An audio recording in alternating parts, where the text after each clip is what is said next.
Hi, and welcome to Radiance and Ritual. I'm SJ, and today I have a beautiful guest, my dear friend Anja Jane, who's going to be talking to us about nurturing creativity. And before we get into that, I just wanted to kind of just share a little bit about the Radiance and Ritual community, what we're cultivating, and yeah, kind of my intention for this show or space rather, because I do plan to offer some more creative visual video kind of presentations as well as interviews such as this. So, this is a space for gathering, for learning, for sharing, for community care, for practice and process, and just really I'm open to seeing what is to become of it all, as it is part of my creative process to nurture this space. And so I'm really excited to speak with Anja today. She's an incredible artist and steward of the environment. She's a friend, and I'm just excited to invite her in. So I'm going to bring her up and we'll get into our conversation. Thanks for being here if you're joining the live.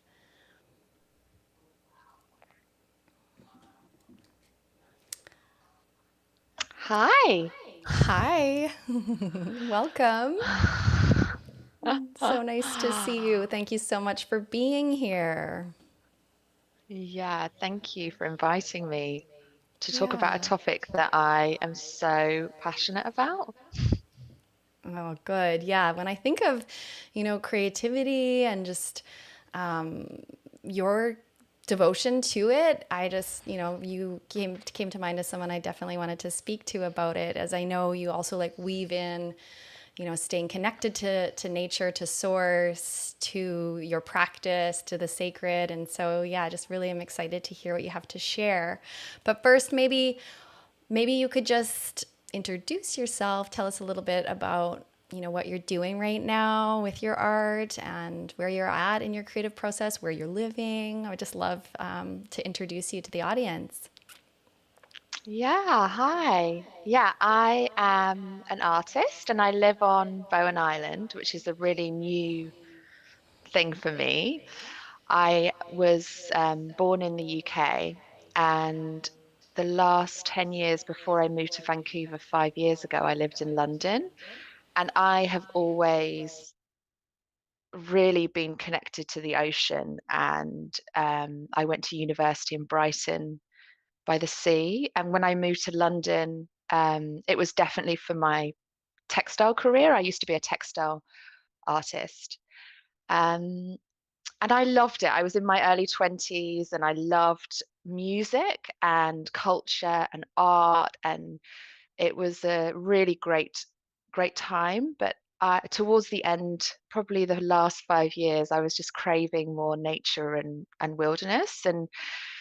And um, I would have been happy to move somewhere along the coast of the UK, but my partner loves his job and he works in the film industry and wanted to keep doing that. So we were like, where can we live in the world that has a really vibrant film industry and is wild? And it's Vancouver. So we came Yeah. and loved it.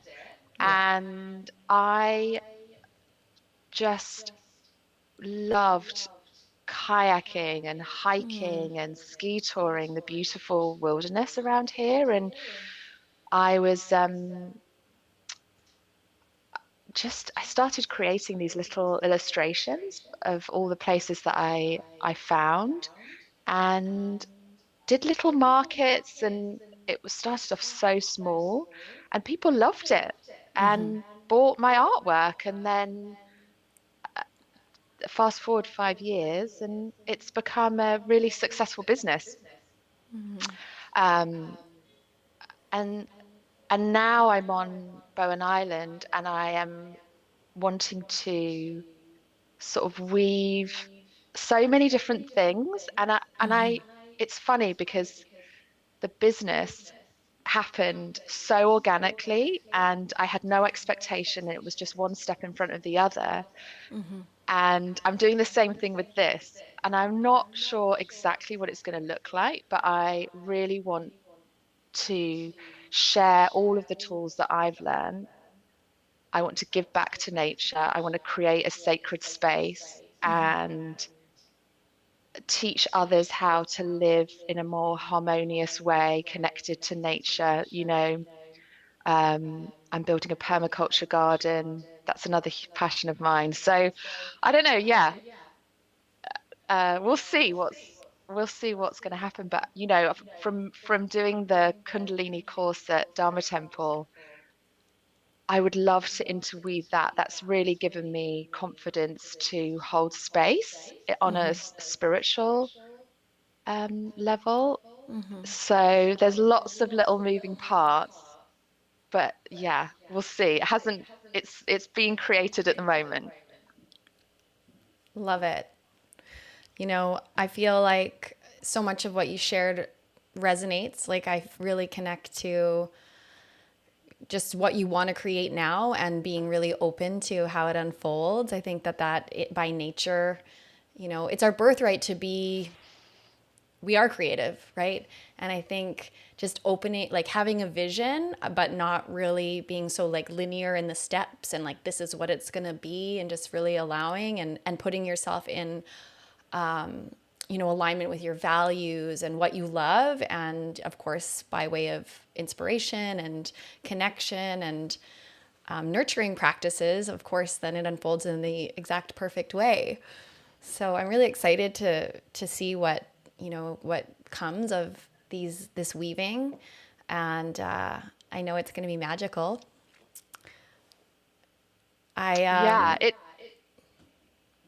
Go ahead. yeah, it's sort of it's really interesting because it kind of I'm trying not to control, like there's so many things I want to do, like I want to create like a yoga deck down there and I want to do this and that, but actually the timing's just not right. So to really trust, and I think that's so important with creativity, is have no expectations and just yeah, trust and not try and control it too much, and just really walk through, like you say, with your passion. I think that's the most important thing, being true to your passion.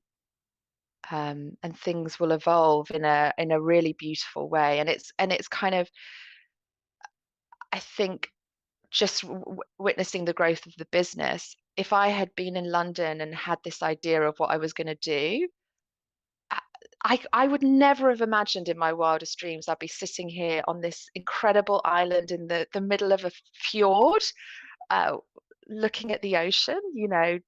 So I think when we start to kind of control things or have expectations, then everything becomes a lot smaller than this amazing, expansive possibilities. Yeah, I love that you brought up trust too, because I was thinking about, I was thinking about trust in the creative process, because I know, I mean, look at nature. I think right now she's just such a beautiful explosion of creativity, right? It's like all the flowers, and, nature's just really vibrant and buzzing with that creative beauty. And so I was just reflecting on that, because, 6 months ago, we're in the, dead of winter. There's no leaves. It's cold. I mean, we go through those. That's the creative cycle, is to just be in those seasons of rest and of receptivity. But I think, sometimes there is like the cultural pressure to be producing, to be creating, to be always on. And that's, I feel like in my own process, I can go into a place of anxiety, like, what if I'm never creative again? What if, nothing is ever born out of this place of darkness and despair, or whatever, like the depths of my winter, really. But then, I think in that space there is this trust, of being held, by that nurturing spirit of the mother, or, of great nature, however we connect to that nurturing energy, but of just being held and trusting, this process, that it does give way to life, to creativity, to abundance, however, it does express. But yeah, like the cultivation of trust, I think, is really important. And I was wondering about like on your path, was that something that was always there? You just like trusted that I'm going to create art? I know maybe that the business part came later and unexpectedly, but did you know always that you were an artist, that you were going to, always have a creative practice even? I feel like there are, you talk to many people, and like I mentioned before, I think, by nature, by birthright, we are creative. But I talk to so many people and they'll be like, well, I'm not creative. And I think that they really, close themselves off from that based on, creativity being about drawing or being a musician or, illustrator. So, yeah, I guess my question is like, how can we cultivate self trust so that we can wake up to our creative birthright? Like, what does that feel like to you, or how do you create that trust? Yeah, that's really interesting because I think um, I definitely grew up being encouraged to do art, and my parents always, gave me things to draw with. And from a very young age, it was just my mum's creative and it was just part of my everyday. And so it was really easy for me to step into that. But it's not to say that I don't have blocks around it. And I think in the same way, um, creativity doesn't have to look like uh, painting a picture or making a ceramic sculpture. I've seen so many creative people. I have one of my ex-boyfriends, he's a mathematician, and we connected so strongly because we had this shared creativity. And he was a creative genius in the way that he saw numbers. So creativity can look like so many different things, but I think when people say they're not creative, there's something that's happened from a really young age. I'm expecting where they were either had a bad experience in a art class, or it just wasn't part of their childhood. And for so many people, they see artists as not being able to make money. So often people go down, well, they want to be a lawyer or a doctor, or there's so many blocks like that. So I think a, to step into that trust and to step into your creativity, there's so many ways you can do it. There's so many tools. Um, I think, like, really, it's about really connecting to nature. I think that's one of the best ways. Going for walks, being surrounded in nature, it sort of takes you outside of your thoughts. And I think it I think it connects you to your soul and what you want to do, and um more, and to be more in alignment with that. And I think that's a really lovely tool that I've learned from The Artist's Way, which is a book that I would really recommend anyone doing if this talk resonates with them. Um, it's incredible. And one of the two things that she really encourages is to write morning pages, but also to go on artist dates.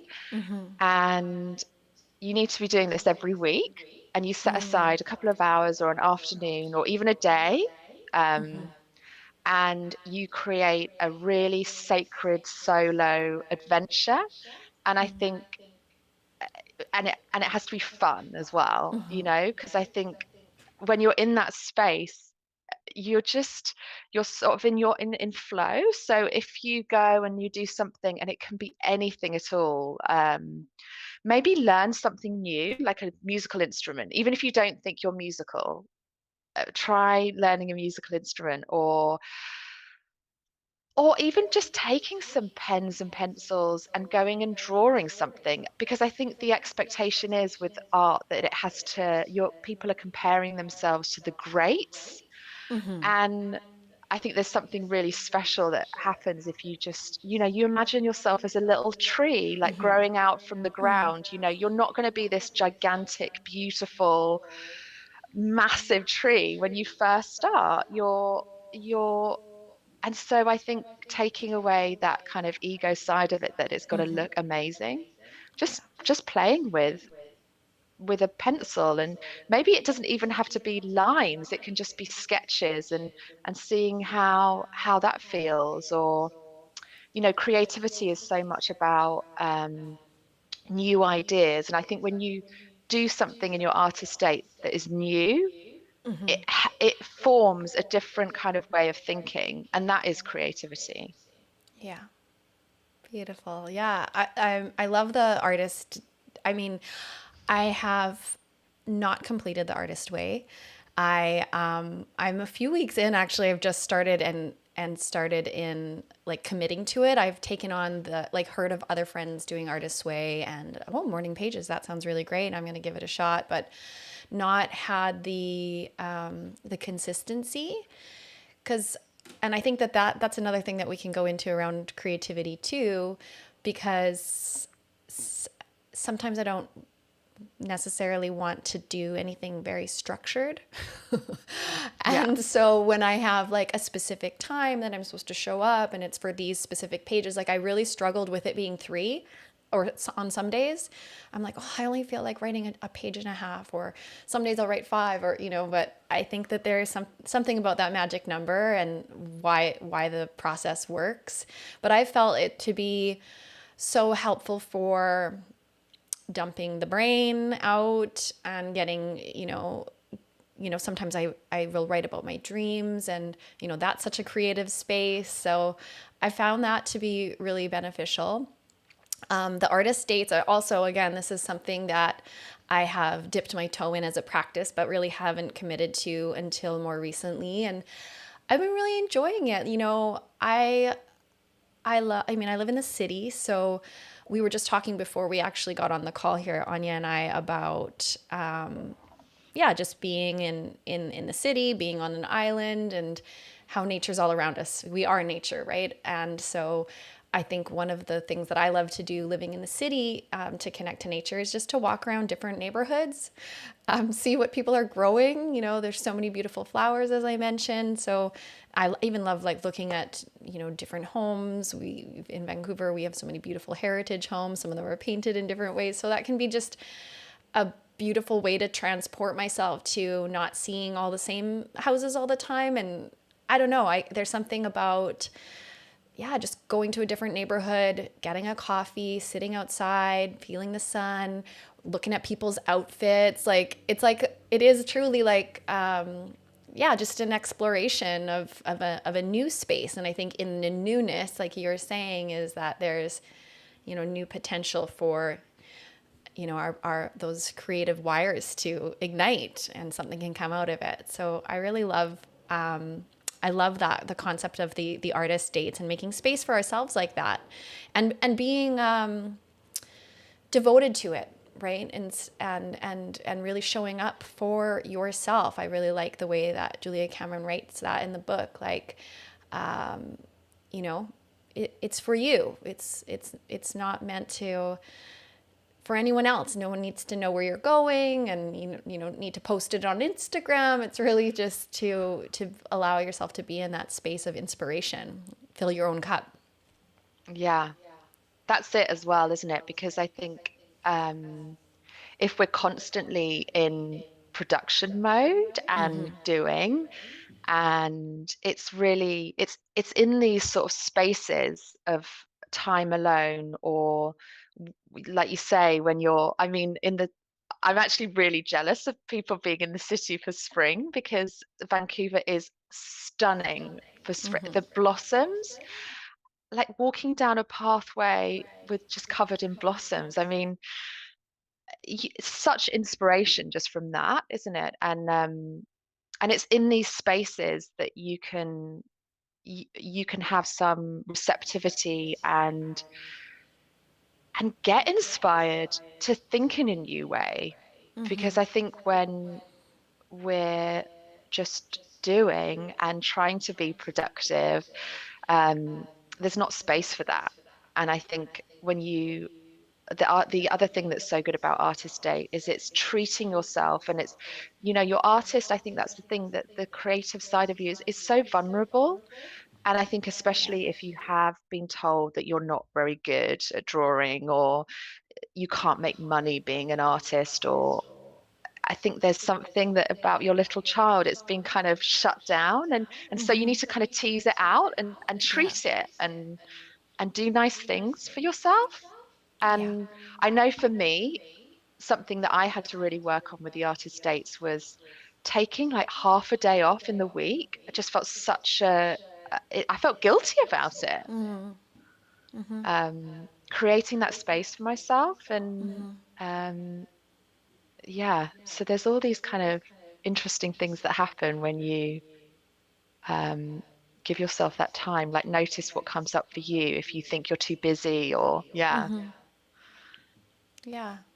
And I think, what kind of just came up for me right now about like taking the time and setting it in your calendar and really honoring that time, like protecting that time, right? So that you can nurture. And it's kind of like the energies that we work with, in our practice of the nurturing energy of the mother, and that structured protector of the father energy, and giving that to ourself. I think that's, I think it's really important. It's a really important part of our creative process, and it needs both. It requires both, right? Because if we Hmm. aren't protecting our time or structuring it in, it's very easy to like there's not as much. Well, I just think like we in this the social fabric, like we're constantly being bombarded with other things. There's things that take us out of center and are just easily going to pull us out of our flow and distract us. So I think having that structure and being like, no, this is my time to get inspired, to nurture myself, and just really honoring it, it's so important. So I'm glad that you brought Yeah. that up.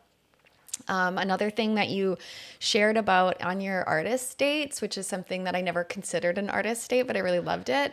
I'm gonna be right. I'm gonna post your kind of the tips that you've given here as a blog. So I'll share it in the show notes after. This is all new for me, so I'm really excited to get all of these things out to everyone, and just it feels good. So the one of the ways that you suggested as an artist state was making a playlist. I love making playlists. I think you probably know that about me. And I know you love making playlists I too. may, We love oh to, my God, I just, it's my favorite thing to do in the world. Yeah. right? And music, oh, it just like that's how I can tap into my creative channel. I love music, and so I love listening to all different types of music. And I find, when I go on a good sift, like it used to be going to the record store, the CD shop, and like sifting through things and getting to listen. But now, of course, in the digital age, it's a lot easier to go into those rabbit holes and find these little threads of inspiration, and then making a whole list that's like dedicated to, you know, yeah, movement flow or painting mix or whatever your intention is. Like playlists can be that like simple like click of a button to put yourself into a different frame of mind, or yeah, different Yeah. process. Yeah, so I Yeah. love that you share And that. I mean, yeah, but I think last week or the week before, I used your playlist in the portal. You had a playlist for a ritual for a bath, and that was my artist date. I went and ran myself a bath in the middle of the day at 11 a.m. Oh. I could hear my partner downstairs on a really serious Zoom call. I was just like, this is my time. I filled the bath with Epsom salts and water petals, and I got lavender from the garden, and I played your playlist. I burnt incense and candles, and I just lay there, and it was amazing because you're transported with music, aren't you? It's so creative, whether or not your mind just goes off into these different worlds. Especially your playlists are amazing. Um, and the dancing too, dancing, moving your body. There's nothing more creative than that. Just feeling it, and especially if you put on a really hardcore track, you Yeah. can, the ecstasy that comes from dancing to really great music. Yeah. Yeah. Yeah. I'll share my latest playlist. It's kind of pulling in, sometimes my playlists are like that. They're creative. Take you on a journey, which I love because I find that that's where, yeah, new inspiration can come in if it kind of jumps around from different styles of music. Yeah. Yeah, I think. Oh yeah, we talked about that, like just the defending of art, Hmm.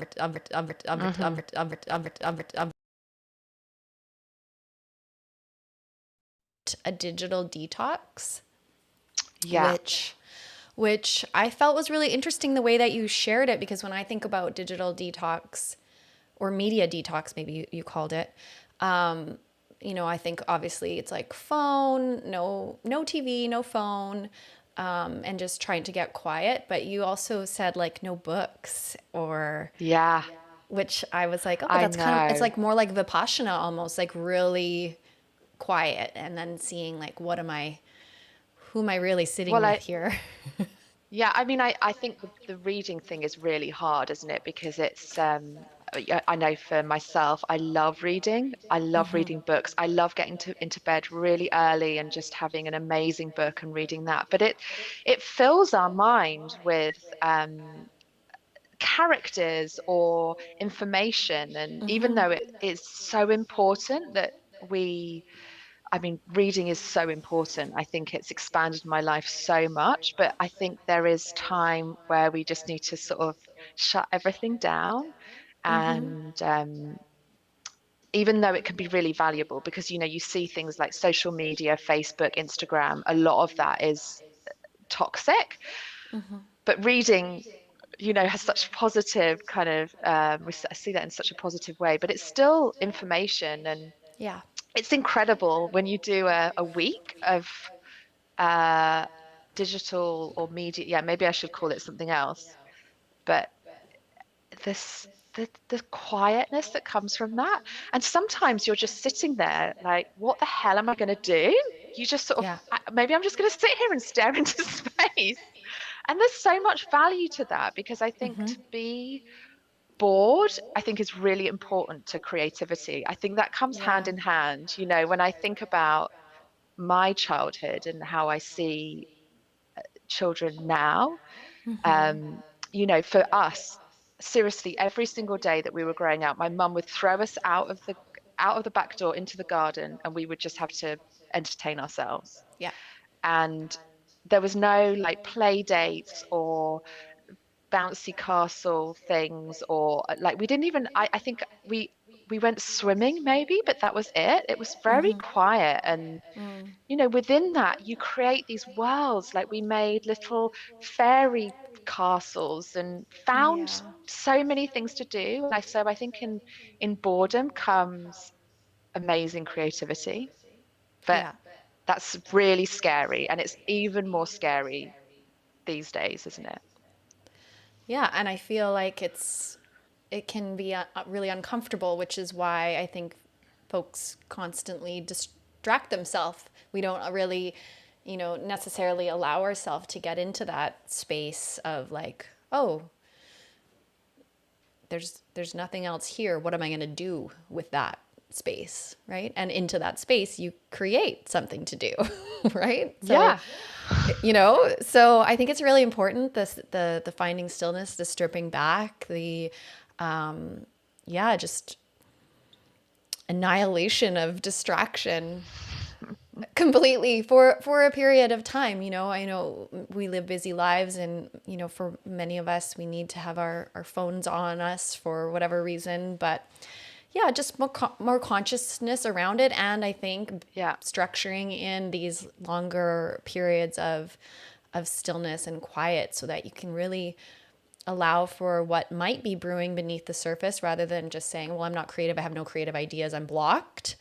to get still, to get quiet, and to see what comes out of that space.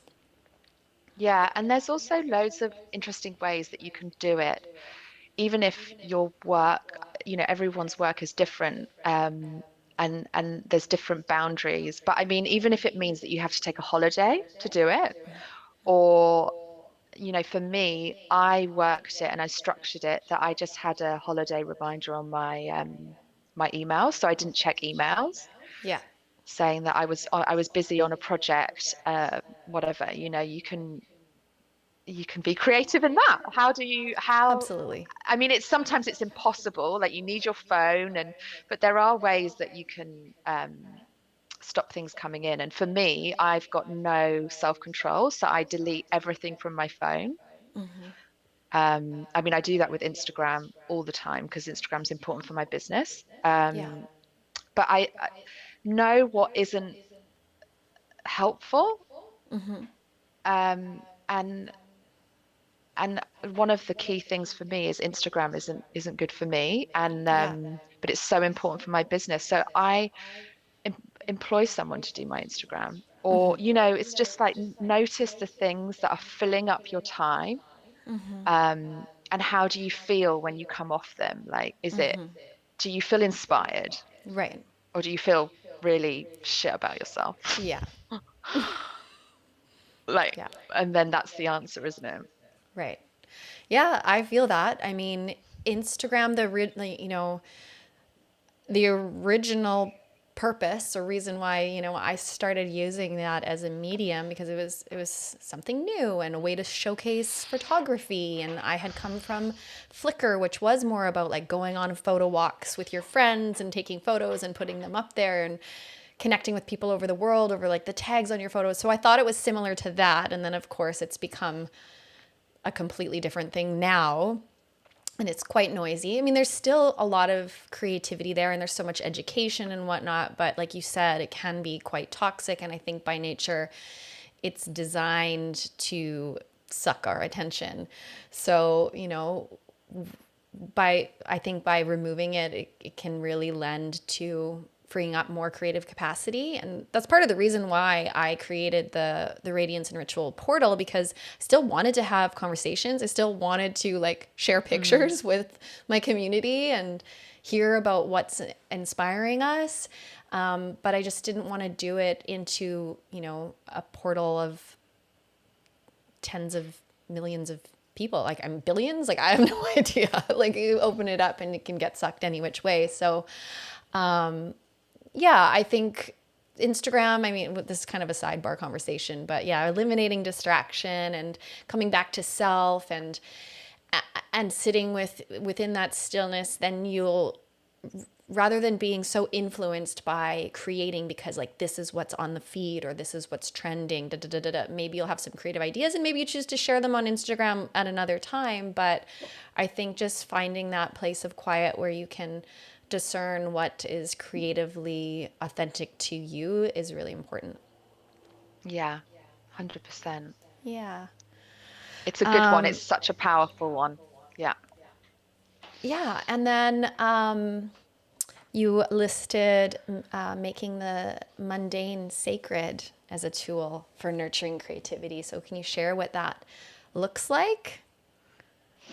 I mean, that's you, SJ, 100%. So you can probably speak more about that, but that's something that I really have learned from you.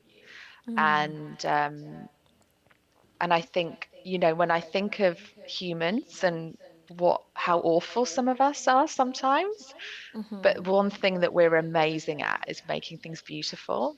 And Yeah. from the beginning of time, right? Whether or not it's like the ceramic pots that the archaeologists pick out from the ground, when people like had so many other things to do, like hunt things, and people made things beautiful. Like Yeah. they would take care and time, and that's what humans are so good at. Um, and I think throughout the day, we can just fly through it, can't we? And it can just be a normal, ordinary day. But mindfulness, when you put it to the ordinary makes its presence. Um, and things become so special. I mean, there's lots of different avenues we can go down with this because I think there's something about ritual that's really important. But just in terms of, I mean, you with the tea ceremonies. I mean, the first time I did a tea ceremony with you, SJ, it freaking blew my brains out, and um, I shared it with my partner Adam, and I remember him sitting there, and all we're doing is drinking tea. It's so simple, but it was beautiful. You know, the lights were dimmed, we had candles, an amazing music. Um, Everything was so slow. Yeah. Even the way that you're sort of moving things around is this circular kind of energy. And he said to me, this feels completely psychedelic, you know, and it's just having tea, like it's so simple, and that can be put into any part of your life. Yeah. I mean, ultimately, wouldn't it be amazing if we could step each second with that kind of presence and attention? Um, but it's through this beauty that you just feel such incredible joy. And when you feel joy, I feel like that's you're in your creative element. So we can, there's so many parts of our, it is impossible to be that mindful all the time. I mean, an enlightened being, I imagine, is walking around like that. But if there's just like tiny little snippets that you can kind of do during your day, so whether or not it's really bringing attention to your breakfast, making something really special and really taking the time to eat it. And um, yeah, I think, yeah, this is something that I've definitely learned from you. So I'm sure you'll have lots of thoughts to share about it too, how important it is. I mean, I think, thank you for sharing.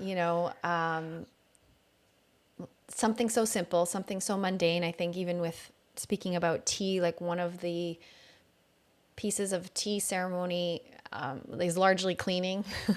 And I think, you know, I definitely didn't, when I grew up, it was like, oh, cleaning's the worst. And I didn't want to clean my room. And I'm kind of facing some of that with my daughter now. But I do feel that, like, choosing, I'm going to choose, it's choosing the moments, choosing to make it a sacred space. It's choosing that, this is going to be my ritual of cleansing so that I can create in this space.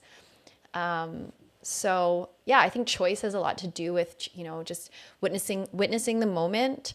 And, it could be something as simple as like being stuck at an intersection, or like simple, but also maybe you would get agitated, simple, sitting at an intersection and a train's going by and you're impatient, you got somewhere to go and you're sitting behind the wheel and there's a train there.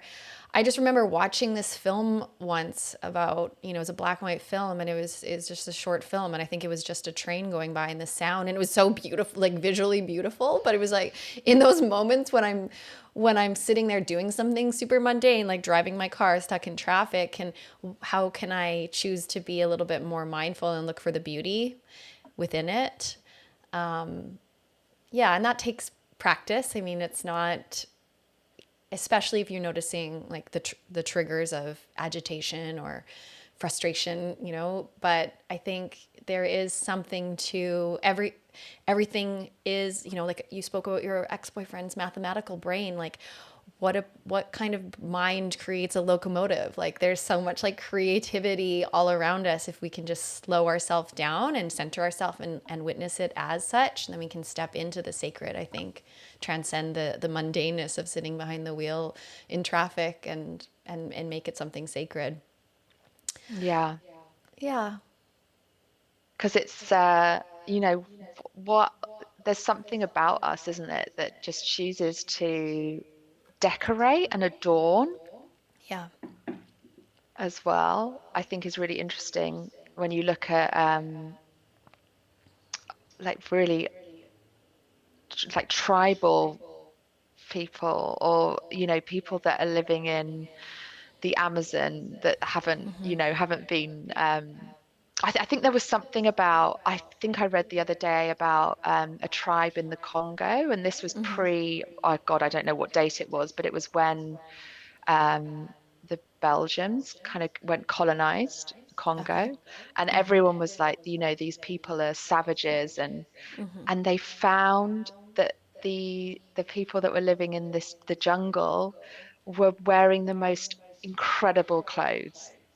Yeah. Like everything was woven, and they were hand dyeing things, and it's like it's in our DNA, um, to make so much beauty. I mean, I know we're going off topic here a little bit because it was about making the mundane sacred, but I just think that is what we're what we're here for, and we should really make time for it, because people did when they probably had far less time than having to make shelters and all sorts of things. They didn't have washing machines, or Yeah. Right? and they're still like making these beautiful things. Everything was beautiful swords, or um like things that you're eating off, and yeah, just putting ourselves. That reminds me of a quote by Cheryl Strayed, who I adore. She was the one that wrote Wild, and Yeah. she says something like, "Put yourself in the way of beauty." Every And I day. think Yeah. yeah, and we can do that every day. We can go and watch a sunrise and a sunset every Absolutely. day. Yeah. And how can we not be inspired by living a life like that? And I think that's it, isn't it? It's just being present and being mindful. And that is so much about the other topics we were talking about when we remove the noise and the busyness, like what do we have? What's left? Yeah. Beautiful. And, you know, there was something that you said around, I think it was around, anyways, it was going to segue into like what happens when you don't make the time, or you slip up, and you forget to make the moment sacred, and it's like that part of our mind, I think, the reactionary mind, or we are not really tending to our creative selves. And then there's like kind of like the inner critic comes in, and you start judging, or even if you give a little effort, and maybe you hear those voices, like she talks about in the Artist's Way, like that from when you're a little one, if that's not good, or these kind of things coming in, like how do you meet that and keep going? Mm.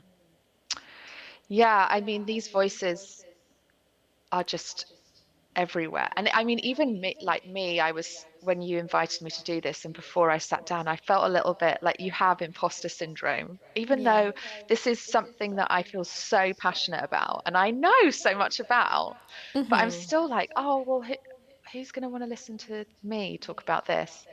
Right. And that's the voices in your head, isn't it? The feelings of not feeling worthy or imposter syndrome, and everyone has them.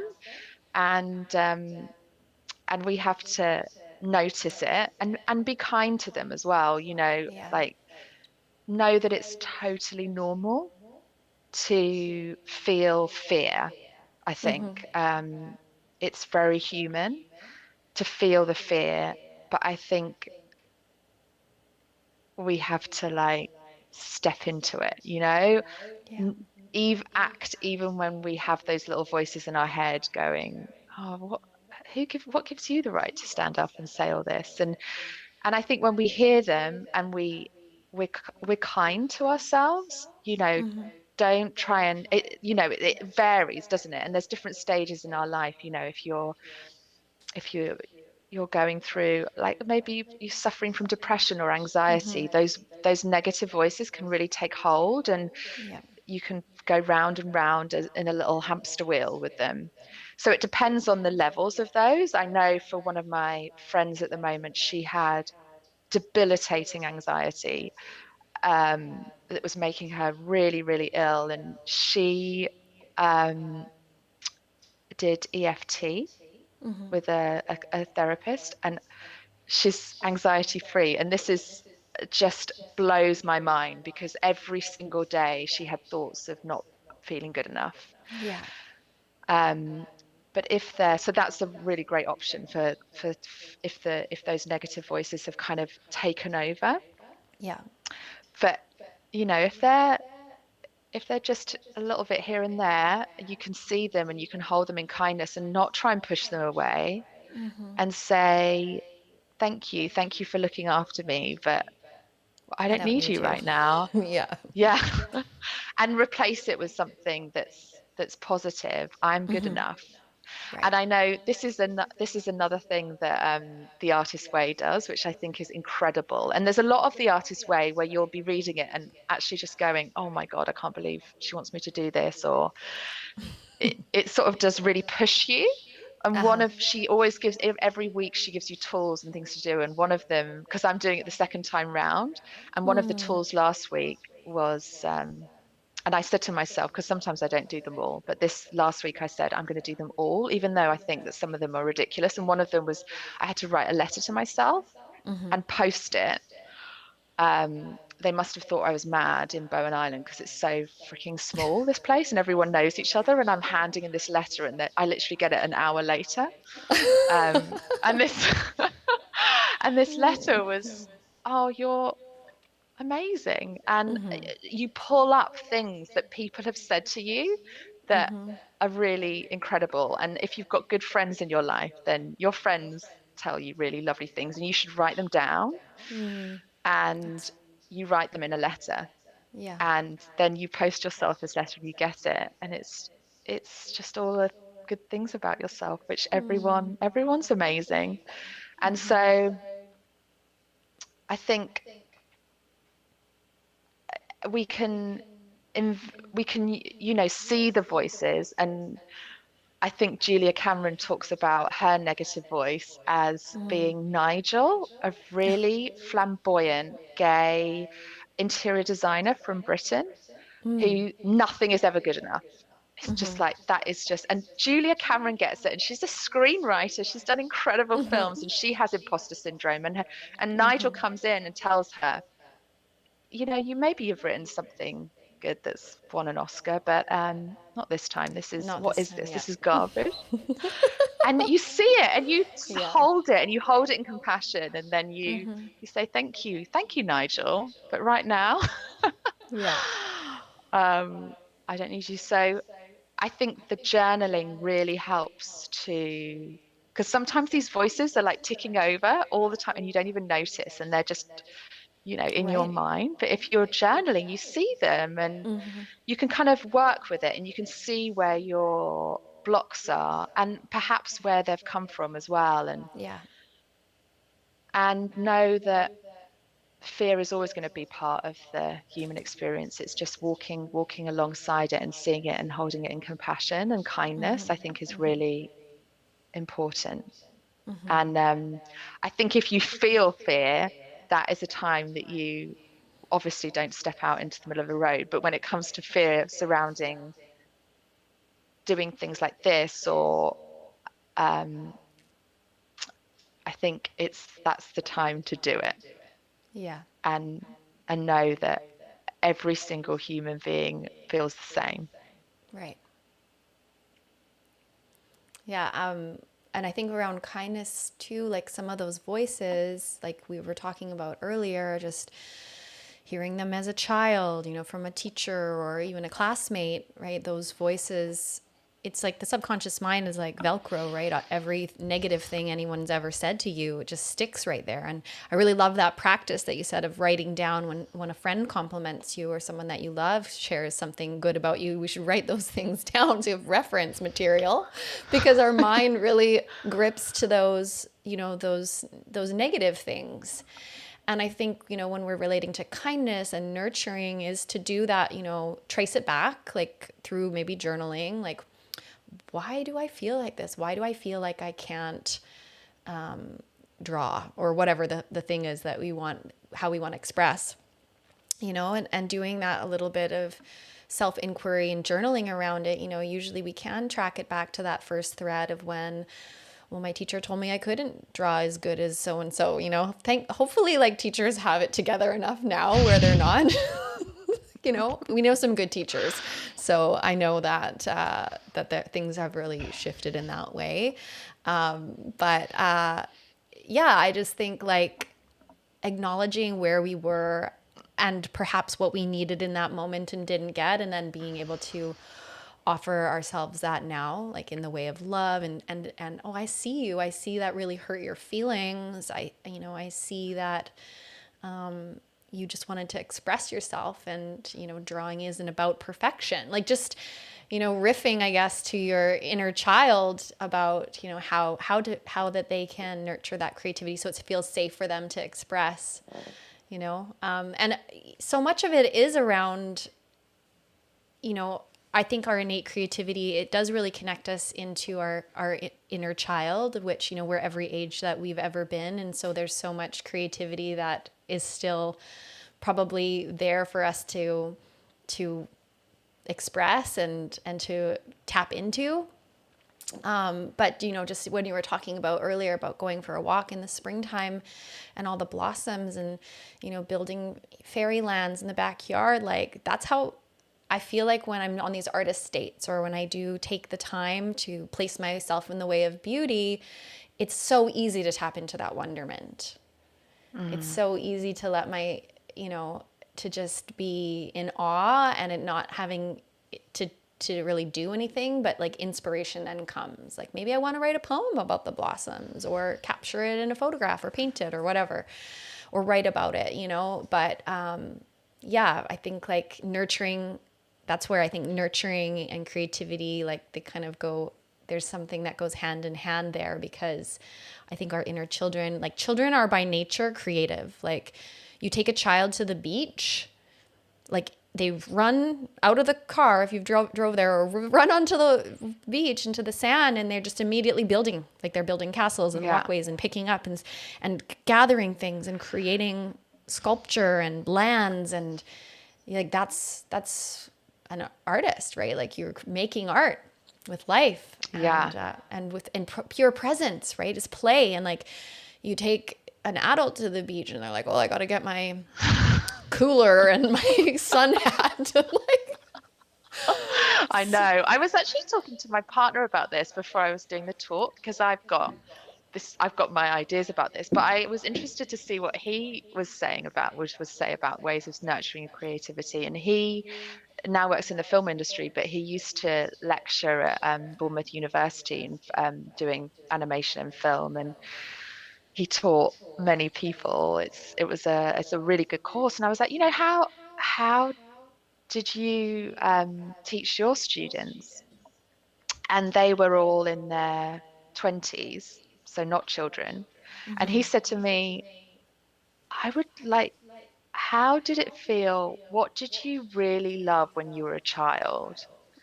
Like, what can you remember, like, back, what made you really excited and passionate? And I think exactly what you're saying there, when you tap into that childlike awe and wonderment, you're accessing it. So trying to remember the things that you loved to do when you were a kid.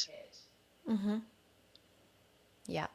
Um, The way that you draw and illustrate is, like, how I remember, like, wanting to draw and illustrate as a little girl. Like, and even when I draw with my daughter now, like, I think that your art is just so, it captures that wonder that I felt as a girl, because it's nature and it's flowers and it's magical and it's kind of psychedelic and, Alice in Wonderland. And, like, I remember drawing, like, just details and flowers, tiger lilies and deer. And yeah, I just think, like, your art is so, and I actually, when I was a girl, like, I used to say, like, I want to be a writer and illustrator. I want to write and illustrate children's books. So maybe someday, maybe coming soon. Oh my, yeah. I've actually been writing an ebook for this Mother's Day bundle on children's meditations. They're more like journeys, but I could definitely illustrate the next version 2.0 to go with it too. That would kind of be interesting. But anyway, sidebar. Yeah, I wanted to write and illustrate my books, and I don't draw much now. I really, like I said, I maybe draw with my doodle with my daughter, but yeah, I don't carve out the space too much to do it. I'm more write. But it's interesting when you say like, what did you love to do as a child? Drawing was right up there, and so maybe you're inspiring me to make a little more space for that Yeah. and see what comes And of I it. think, yeah, and I think that's it. And when you do it, not to have any like judgments on it, because Right. that's what's going to stop it, isn't it? Being in flow with whatever it looks like. Yeah. Because you The think judgment, right? about, Right. You wouldn't judge a yeah, child, and it's yeah, like you break their spirit. So it's like we have yeah. a I mean, chance to have a do-over. yeah. And whenever we start something new, when you think about a child learning to write letters and what that looks like, and if, for instance, if I'm doing something new, what would it be? Something that I've never really done before. I remember when I did tiling, I tiled my bathroom, and obviously when I first did it, it was awful because I'd never done it before, and you just got to be kind to yourself when you're Yeah. doing something new, and not think that you can't do something, because everyone can do anything, Yeah. but we Absolutely. we don't think we can be like a Monet or a, well, Right. of course we can't when we first start, because he painted for many, many years. Yeah. But there's something so beautiful in like a child's drawing, or the way that a child writes something as well. And we stick it up on our refrigerators, don't we? Because we're so proud of them. Yeah. And it comes So, from that pure place rather than being, a planned place necessarily, or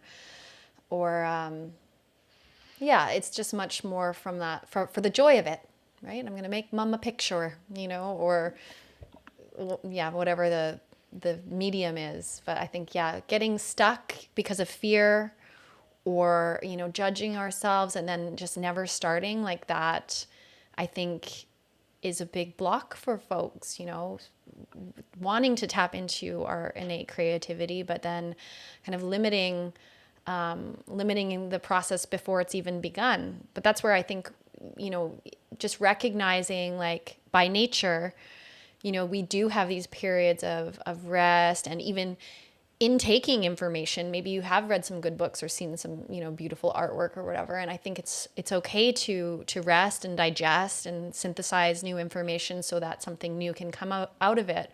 But I think, like, that's where I want to bring, like, there's still nurturing that can be done in that space, because I think that when we perhaps we don't believe that we're creative, or we've heard, negative criticism, or believe our own negative criticism, then we can get really stuck, and like renounce our innate creativity, and I think, like, and get in our head about it, right? And so I think the last piece that you wrote about nurturing our creativity was having a movement practice, and I really connect to this. I connect to movement as a source of creativity in my own body, and it also helps to me to make space to be creative. Like, if I find I have taken in something that's, I'm processing emotionally, or it helps to kind of slough off the excess for me, so that I'm able to get whatever is inside out, mm, if that makes sense.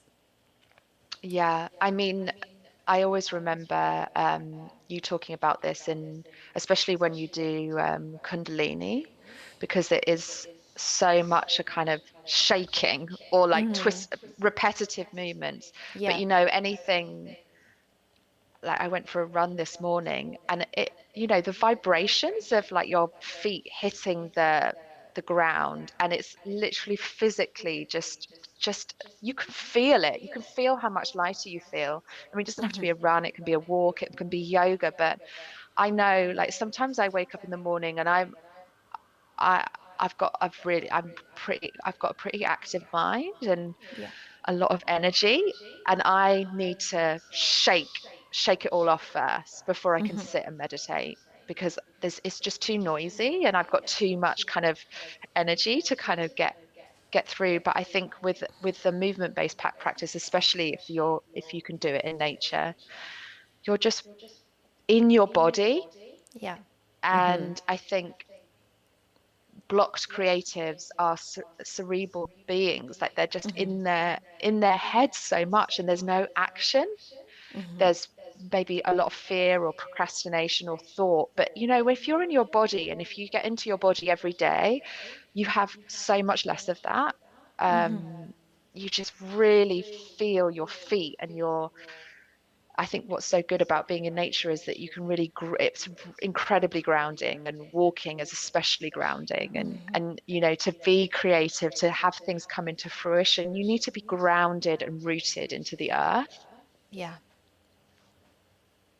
Absolutely. And in your body as well, right? You can really be in presence, right? When we're in our mind, we're tripping into the future or reflecting about, well, last time I tried to write this article, it was a disaster, or whatever, where we go in our mind.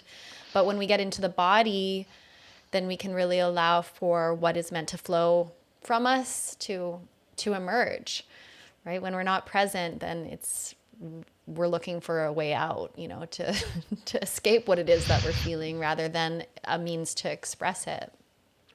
Mm. So yeah, movement I think is medicine.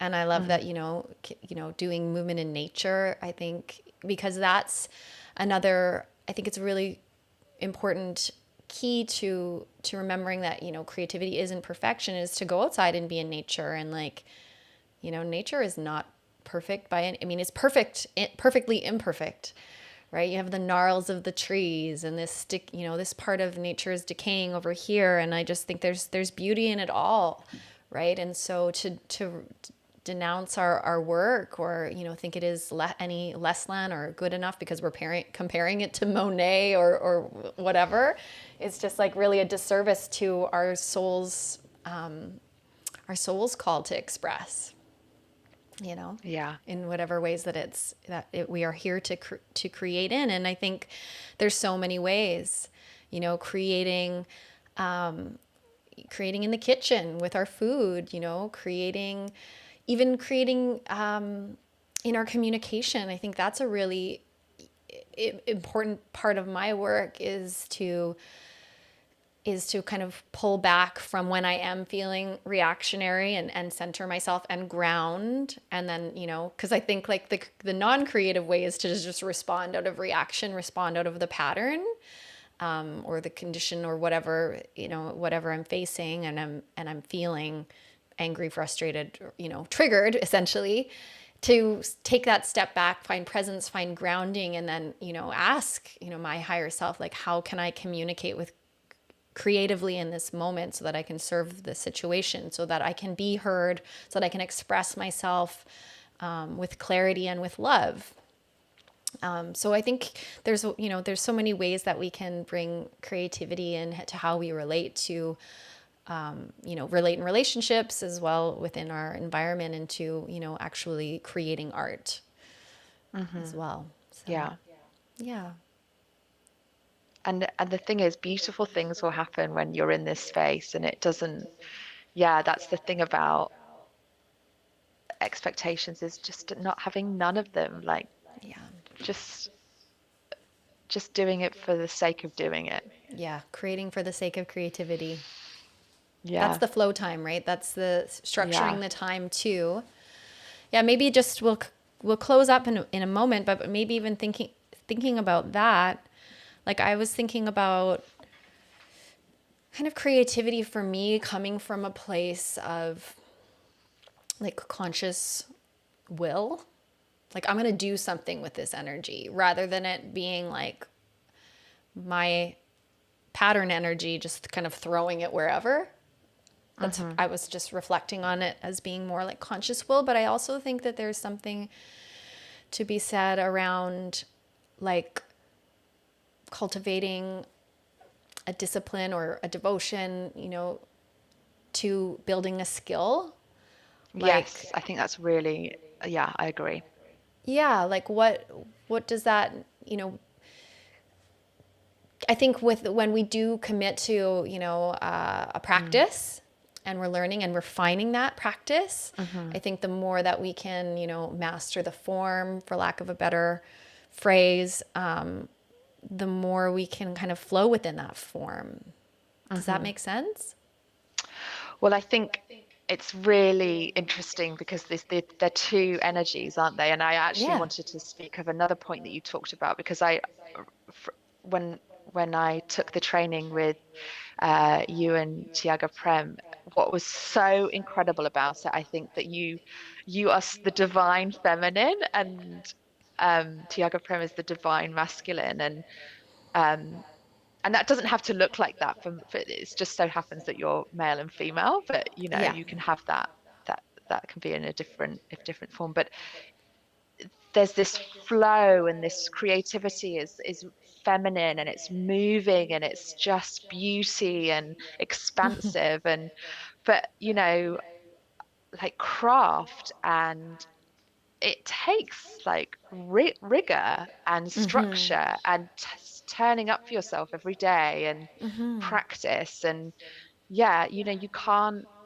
we use the example of art but it can be anything really. You can't expect yourself to I'm not creative or I'm not a good if you're not putting in the hours and Yeah. practicing and that's when incredible things can happen if you can sort of merge those two energies.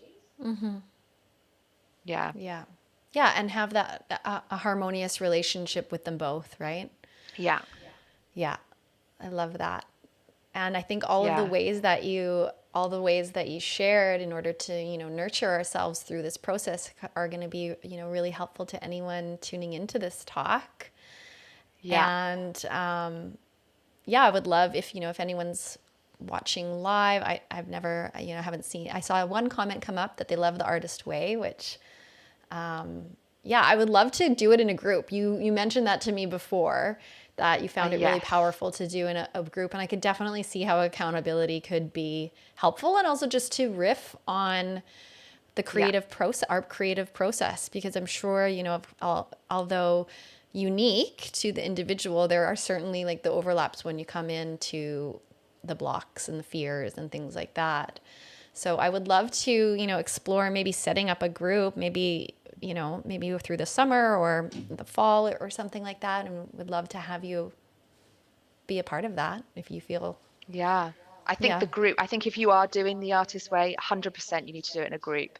yeah, Just you can have pick up five. My first artist way group was uh 8 complete randoms. I just moved to Vancouver and there were people I didn't know very well and we just plopped together and it was through community. We showed up for each other each. We actually did it. She recommends that you do it. It's a 12-week program, right, but we did it over a year and then okay, we met up every month. So we did a week and a month. I've just set one up for Bowen Island and we're doing it. Well, we've just finished actually. We're in our 12th week and we did it successively each week. So, oh, beautiful, but I think community, honestly, it's quite a hard, not a hard book, but it's challenging and you will want to throw it out the window at certain points, yeah, which makes it so good. cool, And so if you have a supportive group of random people, friends, yeah, to kind of meet up with every week or every month and talk things through. It's really, really helpful because I think you need a lot of willpower to complete yeah, that book yeah, because it will push you and it will right, make you angry. right, okay, But cool, it's maybe some so good. community nurturing, right, community Yeah, nurturing through it. yeah, Aw. definitely. Where can we find you? I think I'll put your website on here on the show notes, but it's anjajane.com, yeah? Yeah. And then And then you, my Instagram is Anja Jane, so ANJAJANE. And soon I'll be offering up my space so you can come and visit me on Bowen beautiful. Island. And I hope to like somehow teach others to live a wild, creative life somehow. So Yeah. Well, I think you're with already these doing tools. it. You're already doing it. You're well on your way. And I just wanted to, yeah, thank you so much for coming and sharing in this space. It's been really great to connect and just hear all of your thoughts. And I'm excited to do future sessions with you. I'd love to come visit your creative space on Bowen. And yeah, just maybe next time we can talk about your journey with permaculture. And yeah, we've got so Yeah, many topics that we can explore yeah, and living this wild I'd love creative that. life. Yeah. Thank Thank you you. so much. And I'm just going thanks for to, your beautiful portal. I mean, you embody creativity to me, and your portal is just, yeah, it's a wonderful space to explore. I mean, I think for anyone listening, if they're part of your portal, then you're really on your way. Yeah, I mean, to me, the way that you practice yoga and move is perfection for what I need. So thank you. aw, thank you. That's so Write sweet. that down, SJ, and send it to I yourself in a will. I'm going to letter. write it in my compliments journal. I'm going to start today. Aw, thank you so much for being here. If you just hold tight, I'll just close this off and then I'll chat to you in one sec. Unless you got to Okay, run. cool. No, I'm fine. Okay. Thank you so much for joining for this wonderful conversation with Anja Jane. Again, I'll put her website in the show notes. And I just want to thank you all for tuning into the live. And I hope to see you all very soon.